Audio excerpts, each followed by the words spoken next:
So third period, you guys worked on your introductions. Basically, you worked on sharpening your hook, your background information, as well as your thesis.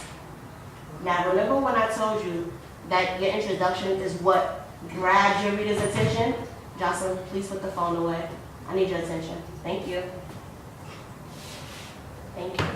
Now, remember when I told you that your introduction serves to hook your reader, to grab their attention, to make them want to read the essay from beginning to end?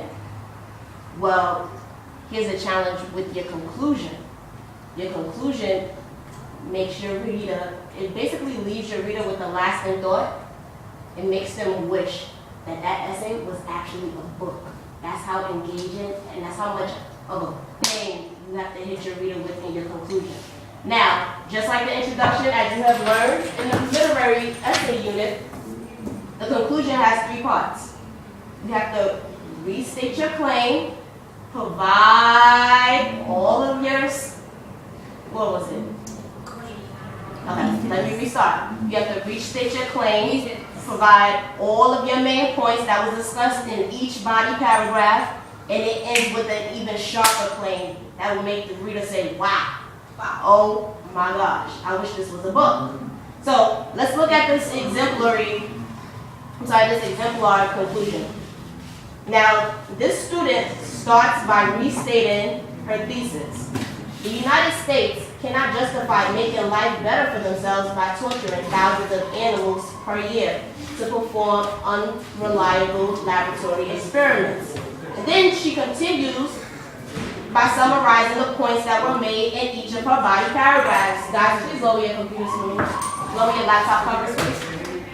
Thank you, and I need your conclusion right in front of you. What's going on? Thank you. So, animals should be treated with dignity and respect, and this right to decent treatment is not upheld when animals are used for human gain. So basically, when we use mice, when we use hamsters, or any type of animal as lab rats to experiment our products and technology on, we're basically performing an inhumane task and we're harming them. I need you with me, please. I know we're at the end of the day, but I just need you for 10 minutes. Jocelyn, put the phone away. My phone. Whatever you're doing, I need you to stop. Thank you. Thank you very much. So, taking a few minutes to support this worthy cause not only helps animals, it also allows you to feel proud about standing up for something important to society. Ding, ding, ding, ding, ding. She's using a persuasive technique. Lower your computer, please, Jocelyn. She's using a persuasive technique. Which technique is that? Which technique is it? Let me read that sentence again. Taking a few minutes to support this worthy cause not only helps animals, it also allows you to feel proud about standing up for something important to society. So when you feel proud about standing up for something you believe strongly in, you're what? You're being responsible. Not really. You're establishing your credibility, so therefore, yes. She uses ethos. It is our job to be the voice for animals who cannot speak up for themselves. As a nation, we need to make it our priority to come together and ensure the safety of our beloved pets. So she explains, she goes on to explain how her points prove her argument. Last thing, she restates the claim in a different way. As Margaret Mead once said, never doubt that a small group of thoughtful, committed citizens can change the world. Indeed, it is the only thing that ever has. So yes, I'll give it a snap. Thank you very much, Bianca, because this student killed it. This student, I'm not going to go any further, but this student killed it, okay? So, as you're constructing your conclusions, I want you to think about different persuasive techniques, ethos, pathos, and logos that you can use to sharpen your argument. Elijah, I need your beautiful eyes. I need your beautiful eyes. I don't like looking at your ears. I want you to think about how you are going to persuade your audience. Now I want you to take a look at this clip. What? Please say what? We can all gather around this computer and take a look at this clip. Tobias, can you all see? Yeah. Justin, I need you. Elijah, can you see? I'm sorry. He's from, Okay. I forgot. I don't know where he's from. But to provide you with a bit of context, just really quickly, Jadis, I'm talking. Thank you. To provide you with a bit of context, don't quote me on the year, but in Mississippi, which is considered a racist state, a young black girl was traveling by herself. She was spotted by 2 white men. These men attacked her. They brutally raped her and they killed her afterwards. When her father found out who those men were, knowing that because he's white and she's black, they would not get punished for it, he took it upon himself to kill those men. And now the father is on trial for death row. So now, in his lawyer's defense statement, in his conclusion of presenting his argument, he asks the judge, I don't want to give too much away, but basically he appeals to the jury and the judge a certain way. I want you to pay close attention at what he says and what he does, his facial expressions, as well as his tone, to determine which persuasive technique he uses. Am I clear? Yeah. Jadis, so what are you supposed to do? Elijah, help him out.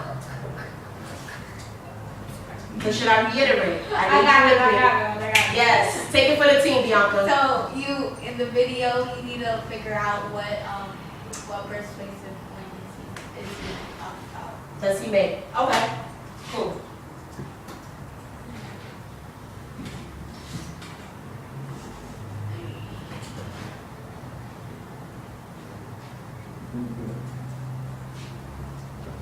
Alright, great summation.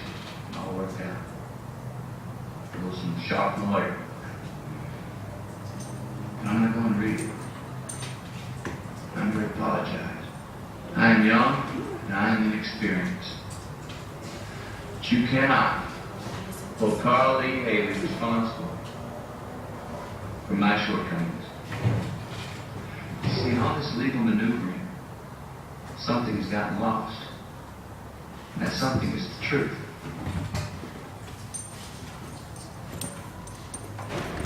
It is incumbent upon us lawyers not to just talk about the truth, but to actually seek it, to find it, to live it. My teacher taught me that. Let's take Dr. Bass, for example. Now, obviously, I would have never knowingly put a convicted felon on the stand. I hope you can believe that. Yes, sir. But what is the truth? That he's a disgraced liar? What if I told you that the woman he was accused of raping was 17, he was 23, that she later became his wife or his child, and still married to the man today? Does that make his testimony more or less true? What is it in us that seeks the truth? Is it our minds? Or is it our hearts? I set out to prove that black men could receive a fair trial in the South, that we are all equal in the eyes of the law. That's not the truth. Because the eyes of the law are human eyes, yours and mine, and until we can see each other as equals, justice is never going to be even-handed. It will remain nothing more than a reflection of our own prejudices. So until that day, we have a duty under God to seek the truth. Not with our eyes, and not with our minds, with fear and hate and commonality and prejudice, but with our hearts. But we all know better. I want to tell you a story. I'm going to ask you all to close your eyes.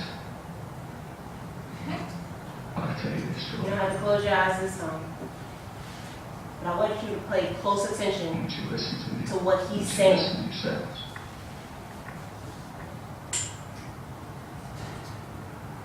Go ahead. Close your eyes.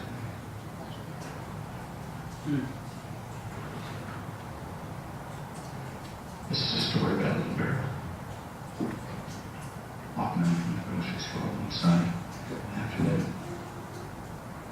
I want you to picture this little This is girl. the same little girl I was telling you about.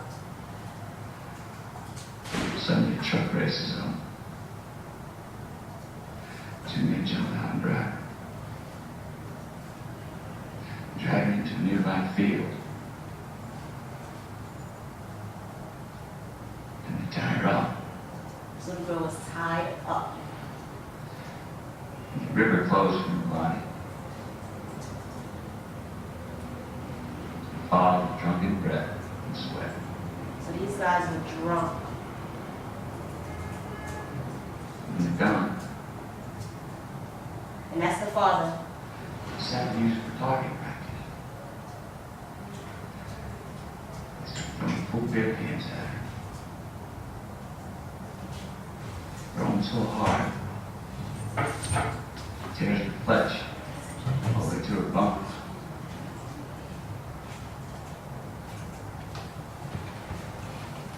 Nothing's hanging.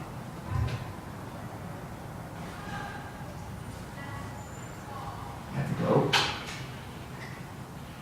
Tie noose. His knees going tight around her neck. A sudden blind jerk. She's pulled into the air and her feet and legs go kicking. They don't find the ground. He's describing in detail Hanging branch exactly what happened to the little Isn't girl. strong enough. It snaps and she falls. Back to the earth. He's a lawyer. They pick her up. Throw her back of the truck. Drive out Auto Creek Bridge. Pitch her over the edge. She drops some 30 feet down to the creek bottom below.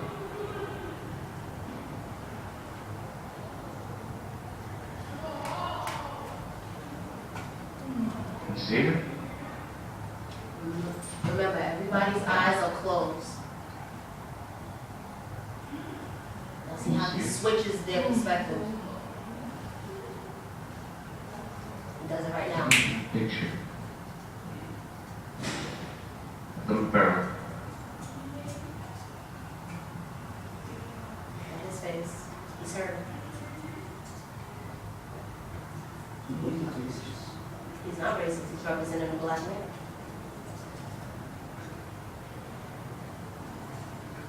Picture if she was. Now imagine she's white.